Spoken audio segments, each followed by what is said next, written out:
Wait. Happy Friday. It's 11:30 in Dubai. Do you say Dubai? Dubai? I've heard 5 different pronunciations. I call it Dubai. I know Matthew calls it Dubai, which is Dubai. Anyway, welcome back. This is episode number 6 of the Human Intelligence podcast, and it's brought to you solely, exclusively by me, the Meat Magic Man.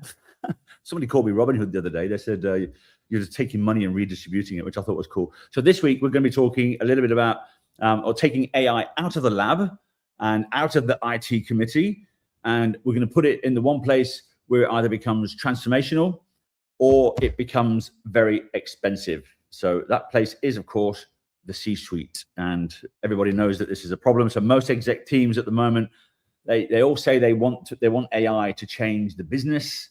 What they often mean is, could it do the same work with fewer people and preferably do it by next Tuesday? So that's pretty much what they're saying in their head. So today we're going to be talking about rewiring that conversation. And as always, we're joined by some famous special people. So we're going to be Daniel Handley, who knows what transformation looks like and when it has to work in a real organization. Daniel's been a massive supporter of Meat Magic for a long time now, from Bupa and places like that. We've got Rebecca Clarkson, who actually understands why the strategy and the culture and the technology must stop operating as separate hobbies. And we've got Matthew, who's basically at the UNSW Business School training people how to do this stuff. And he's literally the architect of the Human Intelligence Accreditation course. Now, we have to be careful here because there's some charlatans out there using the HI piece, and you can't just put human intelligence and call it a business. You have to have the background, you have to have the research, you have to have the credibility. What we've done with HI, Matthew has done case studies. He's looked at 1,300 case studies. So again, I'm going to add them to the stage, and let's bring on the squad. Danielle, hello. Welcome to Hi, Carl. Friday. Hi, everyone. Have you got your glass of wine handy yet, Rebecca? Not yet. To come. No. It's. There we are, Rebecca.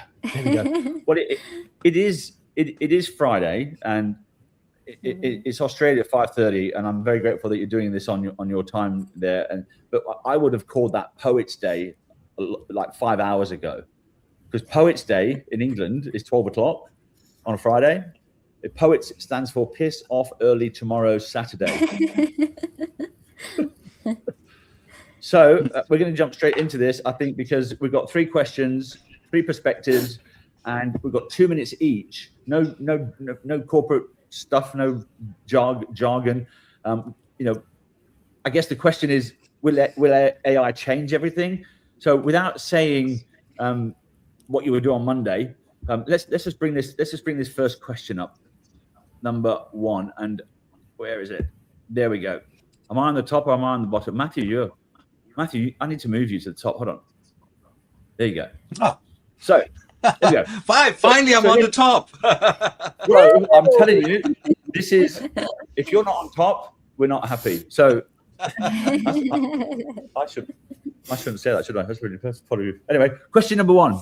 How do we shift execs' mindsets from seeing AI as a cost cutter to a strategic enabler? Now, the scenario here is the grand piano, of course, which you can see there. So you can imagine buying a grand piano. It's beautiful. It can do amazing things. And then someone goes, great, where are we going to put the coffee cups? And so this is what a lot of, I think, businesses are treating AI like. They bought the capability, and then they've used that to make a few small tasks slightly cheaper, useful, maybe, transformational, maybe. Well, not unless your strategy was always to sort of become world-class at making coffee tables. So let's go to Danielle first. Where does the cost-cutter mindset come from? And sort of what does that cause executives to miss? Yeah, so it's a great question. I think just to, put it in perspective, it's important that we sort of look a bit at the environment that we've all been operating in. So a couple of things. I think the first element is that a lot of the executive team are coming out of having spent quite a considerable amount of money in large tech transformations and infrastructure investments. So there's an impetus to want to see a return, and cost becomes something quite tangible immediately. in addition to that, I think we've got a lot of executive teams that are conscious that we're operating in a very unstable operating environment, a lot of economic uncertainty and a lot of political, disruption, etc. And so there's a strong risk mindset, having journeyed through sort of the last few years and a lot of governance and regulatory reform. Now, that explains the landscape and the fact that as CEOs and executive teams are seeking certainty, the cost argument becomes a defensible argument to quantify against any further investment. And the growth landscape is more uncertain. So putting your bets on growth in this uncertain environment is probably a bit more risky. This explains it. I don't think it's necessarily an endorsement that cost cutting as the approach is the wise approach. I believe it traps leaders into a local and short-term mindset. And I also feel strongly that the narrative around efficiency, which for all the reasons we've just discussed, will disenfranchise your humans who are key for your transformation to succeed. So change sticks when you can provide the story and the destination, not the short-term stick. And even if you do want a more efficient operating model, the focus on cost won't deliver that, but a compelling rationale for where the business is going, and that's coupled with the objectives that have a longer-term horizon, like revenue growth, retention, customer trust, service quality, risk reduction, operating capacity. I think all of those measures and outcomes will enable the momentum that you need, the change that you need, and ultimately will deliver a more measurable and realistic and efficient operating model rather than it being alone. So Danielle, literally a CEO, what questions should they stop asking? And probably the better question is, what should they ask instead? What should they stop asking them around this? I think they should stop measuring things purely by business cases brought before them, but they should actually ask and be curious about, and how might that be done in the future? Talk me through what that looks like. Talk me through what that means for the team. Talk me through what the people, who are still answering the phones or responding to our customers, what will their day now look like as a result of this investment? Like, be way more curious, ask about what that future outcome is actually going to mean for the operating model, and then start to measure that. Super valuable for anyone listening to this. Rebecca, your work where strategy, culture, and technology comes together, right? So when an exec team sees AI only as a headcount reduction, what actually happens to the organization underneath it? Yeah, so I basically mimic everything Dan just said. I definitely think the landscape is definitely a space at the moment that kind of traps people into that kind of thinking. And it's an old identity talking, right? So, most executives came up in an era where proving your value meant proving you could do more with less. So when AI shows up, the reflex is automatic, almost like, where can I cut? And that's not to, say that in malice. It's just, that's muscle memory.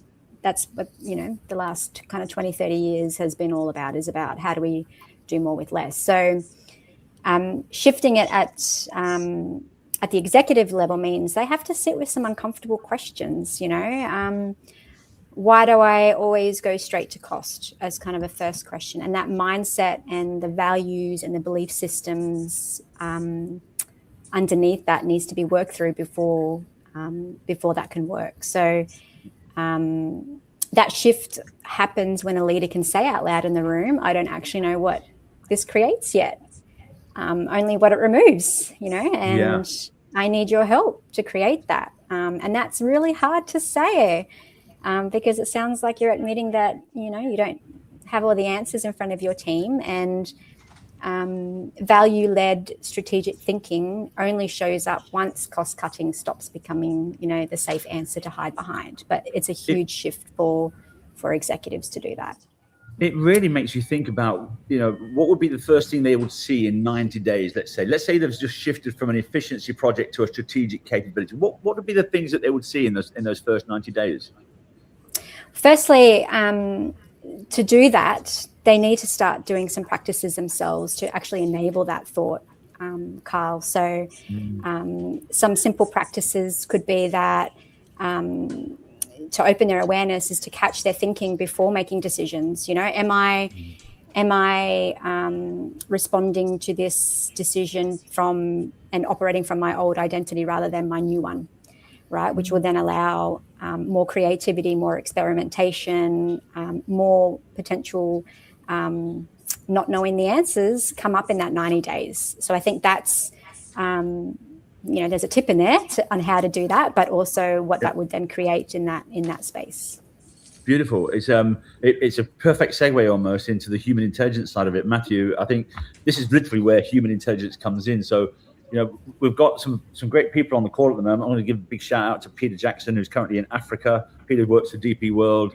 And I know he's looking at this whole human intelligence piece at the moment. So, Matthew, let's ask the question: what does a HR-led exec mindset look like in practice?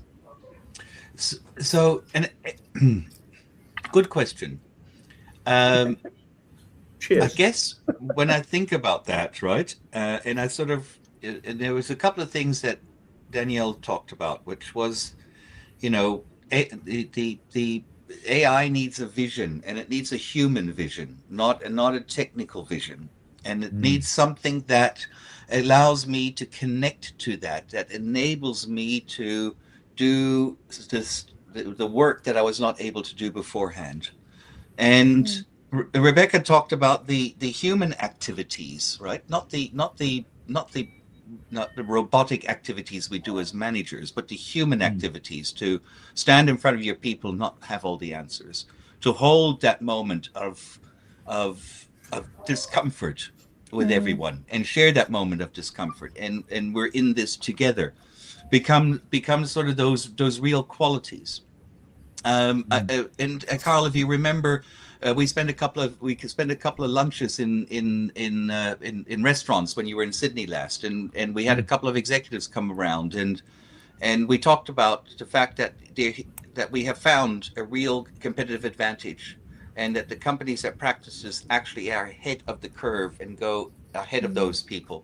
And they said, yeah, we get that, we know that, but we'll pass because everybody's doing the same thing, so we'll just play in the average.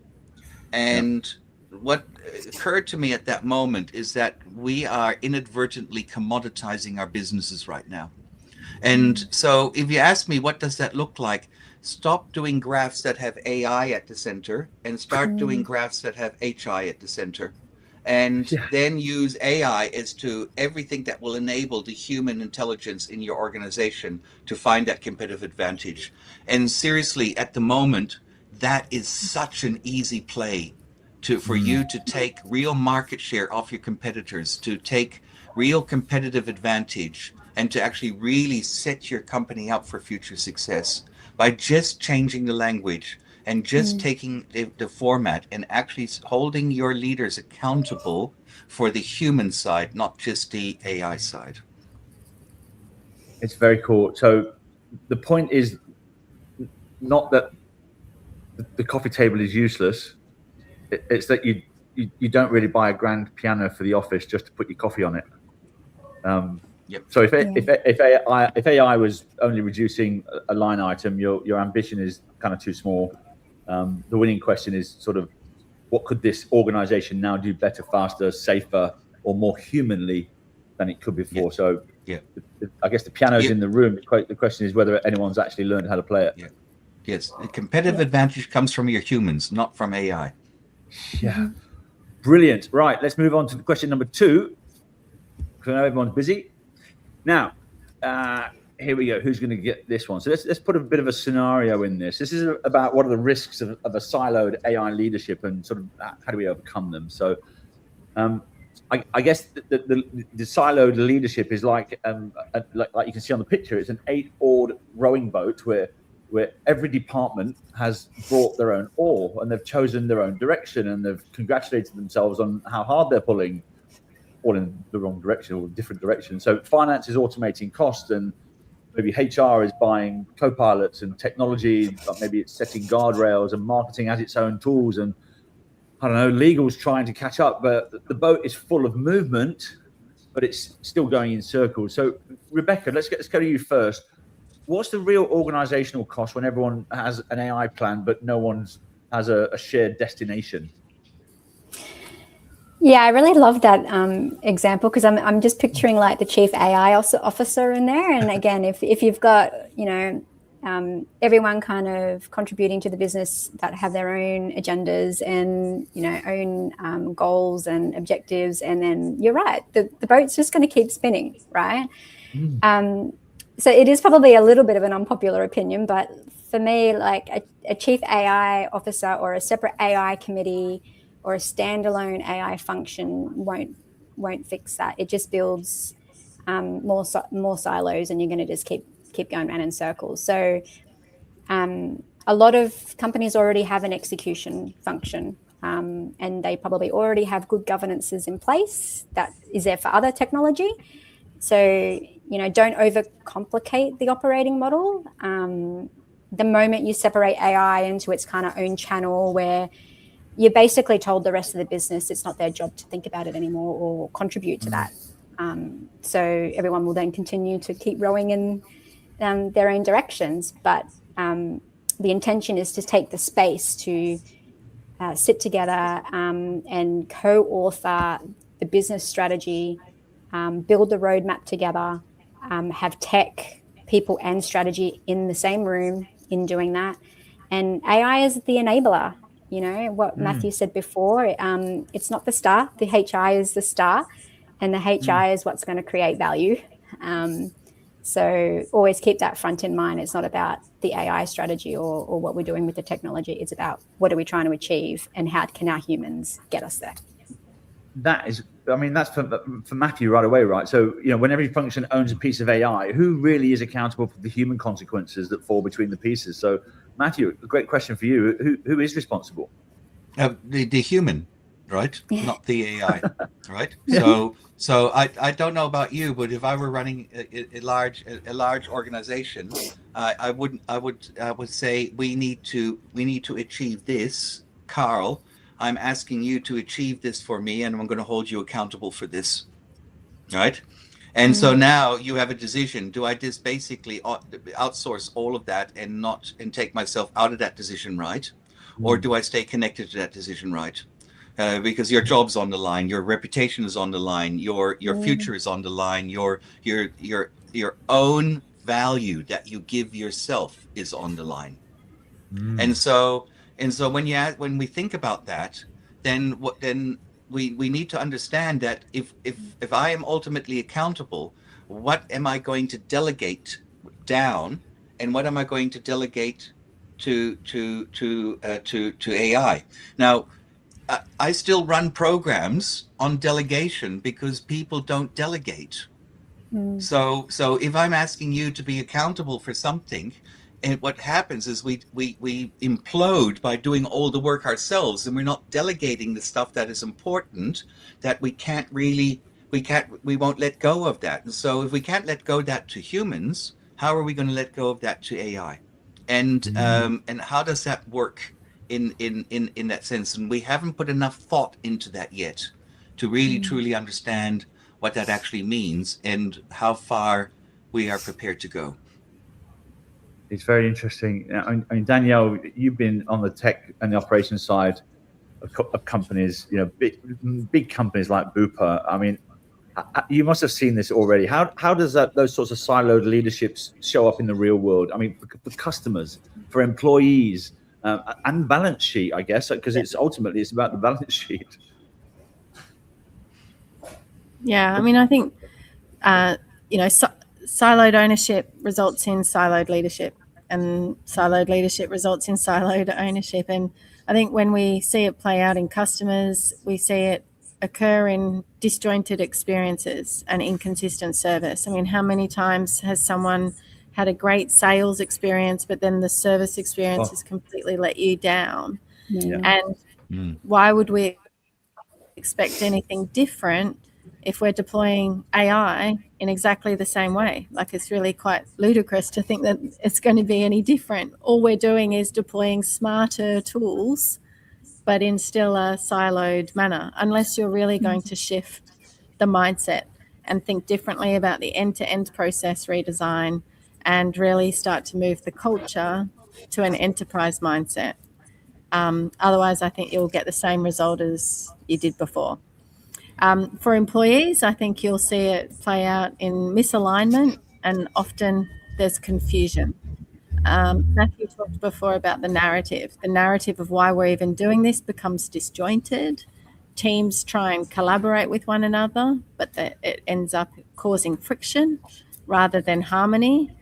And it's not through any ill intent, but it's the result of siloed ownership, siloed measures, and siloed operating model where there's a win and lose kind of culture.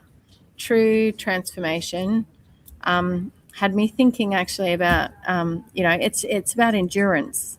And it's like, what do you need to be endurance fit? And I was reflecting on how much of leadership can be modeled from nature. And you look at the migration birds that fly in a V formation. And they do that not because one leader stays in the front, but because they will rotate in order to get energy from one another as they fly, against the wind and against the elements, and they can arrive at their destination as a pack. And I think about that in a transformation. I think, it's an endurance race. How do you keep momentum? How do you keep champions rotating through and in the spotlight, but sharing the wins and keeping the energy flowing throughout the entire organization? Not these short-term little spikes of enthusiasm and a quick win, but more, we've got a clear narrative and we're now all moving in unison and to that vision that we've signed up to as an enterprise. It's really poignant what you've just pointed out there. I know Puyu and I always talk about these bird formations. What's one called? A murmur?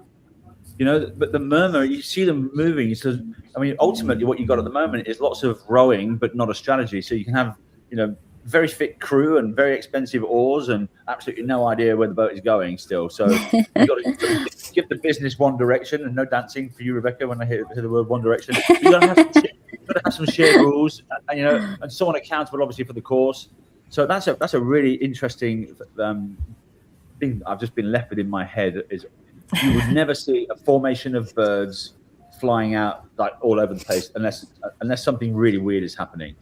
And that's what I think what is happening with companies. Brilliant stuff, guys. Yeah. Okay, let's go straight into question number 3. So, this was all about how do we literally build a C-suite that champions human intelligence alongside artificial intelligence. And this is really the ultimate stuff that we're trying to get. We're trying to get companies to see that the HI is the only way forward for this because we've done the research, and that's what we're saying here. So the challenge, like anything else, is getting people to see it and making them sort of come through the process almost. Now, autopilot is kind of a great thing, but it keeps the aircraft kind of steady. And this is the picture. Have I got the right picture up? Yeah. So in that picture, you can see that there's it's autopilot, right? So it keeps the aircraft steady, sort of manages the routine, and it doesn't need a coffee. But when the weather changes, you still want a pilot who can actually look out of the window and decide what to actually do. And so sort of AI is the autopilot.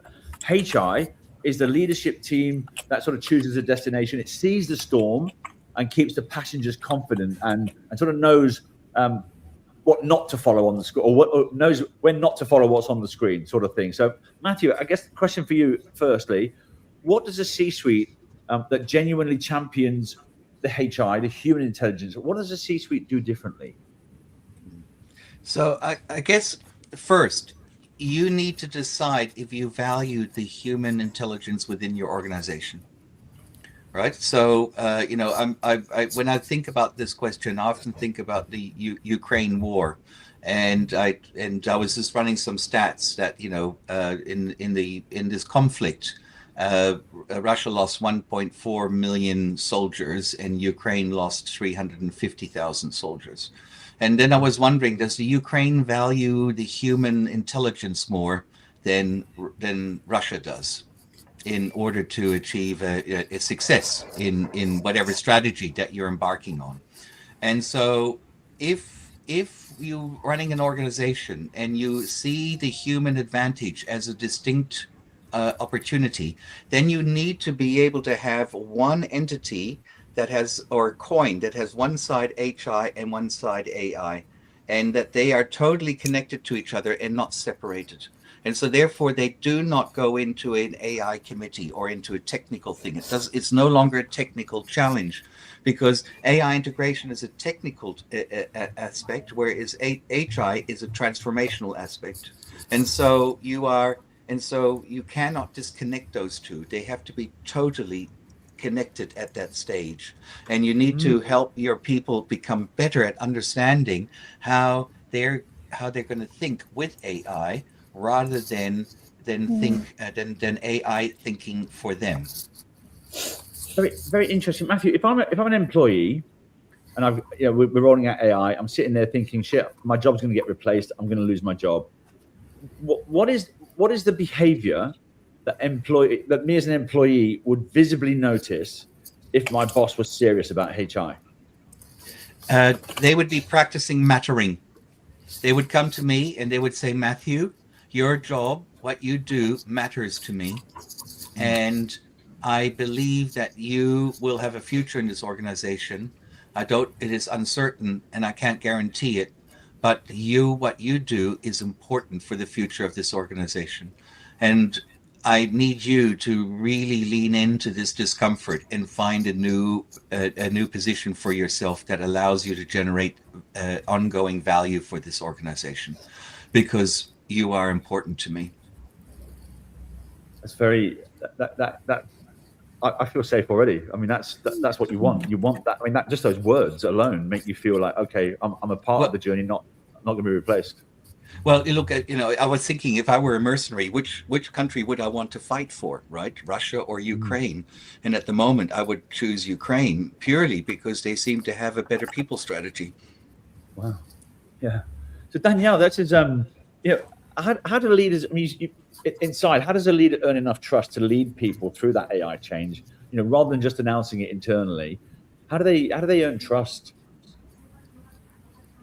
Yeah. So, I mean, I'm probably going to echo quite a bit of what Matthew's already articulated, to be honest. Thinking about this today, and actually just talking about it with a board director who sits on a couple of boards, but particularly boards in quite unionized businesses or sectors and regulated sectors. But firstly, I think it starts with leaders actually immersing themselves in AI. So leading as role models, not just doing the 2-hour overview or picking up the latest thought leadership and being able to speak the speak, but actually role modeling how they're even disrupting their own work patterns, their own behaviors, and they're actively being curious learners and humble enough to say, I don't know, or transparent enough to say, I'm both nervous and excited at the same time, or I'm grappling with this and how this works, which is a little bit unsettling for leaders, but equally I think it's humanistic and it's engaging.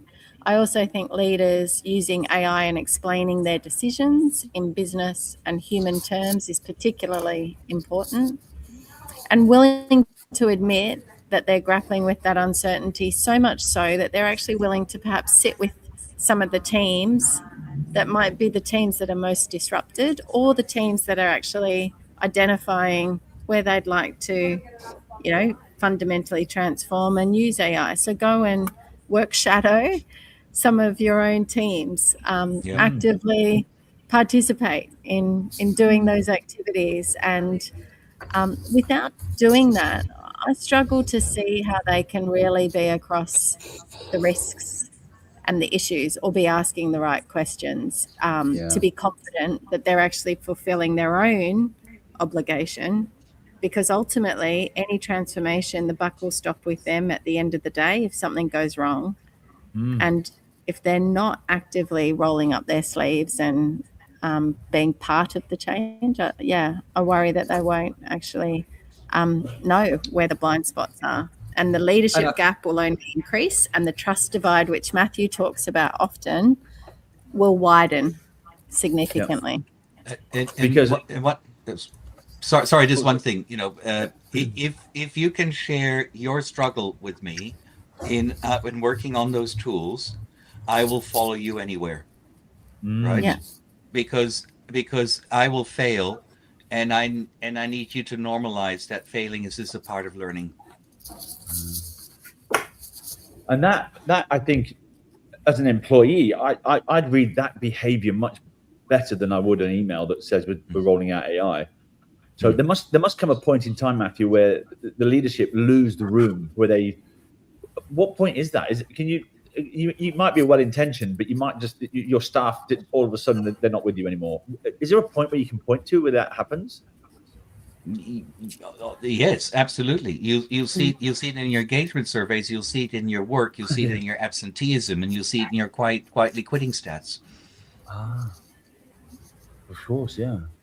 All those things because that's the fear tax right there. I'm just going to change my behavior because I'm not sure. Rebecca, this is obviously, if we want human intelligence and artificial intelligence in the same room, how does the C-suite? How must the C-suite itself operate differently than it has been? Yeah, so I'll say something quite honestly, and I'll throw a question both to Matt and Dan, because we've been how long have we been out here talking about this now? This has been quite some time to try and get some engagement around bringing HI to the forefront, right? And it has been quite a slow burn, but I don't actually think that's a failure of the message. I think it's actually proof of it, right? If leaders can't publicly engage or have the courage that they can admit that they don't have all the answers, that's the exact safety gap we're describing, and that's playing out in real time right in front of us right now, right? Yeah. And we've talked a lot about gaining trust, from the leadership down into the business, but it's actually also creating psychological safe spaces and building awareness across the leadership team in the executive room. So most leaders have never been taught to notice their own reactions before they walk into that room. And we talk about safety in the front line, and we forget that the executive team, it's often the least safe room, right? Because everyone in there has the most to lose, and by admitting they don't know something is extremely difficult. And as I mentioned in quarter one, it's not been a natural response. They've always kind of needed to have the answers. So if leaders can't be honest with each other about their own blind spots, or being open to diverse thinking, or being willing to be challenged, that will never cascade down. Right, and that's where we start to then lose the trust. I don't know about you. I don't know about you, but I see a lot of leaders. I mean, we've got a lot of execs on our platform, and I just get a sense that they use the word agentic, and they feel like they know it all, And this is not what it's about, really. You don't use a grand piano as a coffee table. You don't row in 8 different directions, and you don't mistake autopilot for sort of leadership. And there's just so much going on in this space. I see people sitting at these conferences and these workshops or whatever in at the trade show, and they come away from that, but there's no implementation. So I mean. Yeah, if I could maybe add to that, Carl, I think, although I may have sounded a little bit negative in that, but it's I don't mean to be discouraging, and I think it's actually quite exciting, because we're right at the premise of standing in, we're basically starting a whole new way of working, human and artificial intelligence side by side, and nobody's built the muscle for that yet, right? So we also need to be quite kind to ourselves. It's going to genuinely take courageous leaders, and the ones willing to go first, even based on the 1,300 use cases will win out in the end, right? Yeah. You know, trust at the top is not like a value statement. It's actually the mechanism that is going to decide whether any of this actually lands. And the leaders who are building that muscle now and are even aware that they need to build that muscle now, they're the people that are going to be shaping what the next era looks like. I've stopped it's exciting times. it is, but it's also frustrating, Rebecca. And I've stopped the end. I've stopped the end of the normal flow of this, and just come on. Because I think we should just have the last 5 minutes talking about our frustrations about why people are not making decisions. Because this to me it's the most obvious thing to do. Matthew's pointed it out. It's a competitive advantage. There's so much good stuff in there. Yet people are still going to continue to go down the same path, make the same mistakes, and get the same outcomes of failure. And why are they not changing? So I think Danielle and Rebecca. Oh, sorry, Matthew. You go. I was just going to say, Rebecca said, like, it takes courage, though, right? Like a leap of faith for leaders, which is really uncomfortable. And particularly when we're operating with tools where, you know, the government and regulation hasn't even caught up. So there aren't even the boundaries yet set. And so it is a bit of courage. But, you know, that's what people are in the leadership positions for. So I think, Rebecca, you nailed it with being kind. I think we've got to be kind to ourselves, but also kind to people that might experiment and make a mistake, but like learn fast and take a bit of courage and step forth, particularly grow a pair, I think, is the your Australian humans term, at the Danielle. centre. I think grow a pair is the Australian term, right? I like that. Yeah. Matthew, you go. No. I think both of you have really are articulating something that's really, really important, right? And so many times I'm working in programs and organizations, and the executive comes to me and says, there's an issue with these people, fix them, right? And I'm going, okay, so here's a program of how we can fix them, and, you know, all that kind of stuff like that. And then I run the program, and those people say to me, yeah, we know all that. So why aren't you doing it? Oh, because they won't let us, right? And so they need the program. So then I go back to the executive and I said, well, I think you need the program. And they said, oh, well, no, we're okay. We're fine. And then when you just talked about this moment where, you know, that the executive is such an unsafe space for us individually to be in, that vulnerability is hard to do, and to work together is difficult for us to do. And you know, and we'll never get into the boat as an 8 and row effectively, because we're all too scared in order to trust each other that we can all row at one speed together. And that courage to actually admit, to say we go first, right? Yeah. And I've got 3 organizations I'm working with. The executive said we go first, right? And you know, Grant Thornton is one of those organizations. They said we went first. The CEO with their direct reports sat in a 5-day residential program to say we need to get on top of this. We need to understand human intelligence. And now they're cascading that through their whole organization, and they are becoming more and more vulnerable with each other in order to be able to have those difficult conversations. Peter just said it very clearly there. They don't know what they don't know, and that's why this exists. I know Danielle's got to bail off before she gets locked in that building. So I just want to say thank you for everybody. If anyone's got any questions or wants to explore the human intelligence side of things, I know Danielle, Rebecca, or Matthew, or myself, we're more than open to come in and do an audit on you and to help you grow a pair. So if you need to grow a pair, just come to us. We'll help you out. Go and have your glass of wine, Danielle. It's Poets Day. Thanks, everyone. Take care. Thank you. See you next Bye. week. Bye. See you. Bye. End stream. Matthew, well done. Rebecca. Excellent. Yeah.